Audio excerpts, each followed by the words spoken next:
చిటితల్లిని ఎవరు కొట్టారని అనుకుంటున్నారు కదా, అదేమీ కాదండి.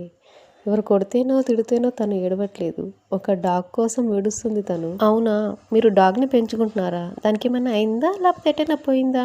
అందుకే తను ఏడుస్తుందా? కొన్ని రీజన్స్ వల్ల వేరే వాళ్ళకి ఇవ్వాల్సి వచ్చింది, అందుకనే ఇంత ఏడుస్తుంది తను. చిన్నప్పటి నుంచి ఎప్పటి నుంచో తనతోనే ఉంటుంది కదా, ఆ మాత్రం అటాచ్మెంట్ అనేది ఉంటుంది.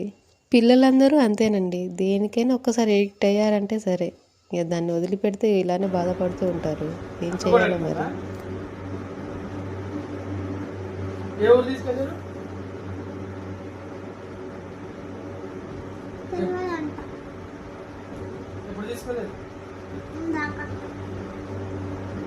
మా ఇంటి పక్కన ఉన్న వాళ్ళ అక్క వాళ్ళ ఇంట్లో డాగ్ ఉంటేనే ఈమె పరిస్థితి.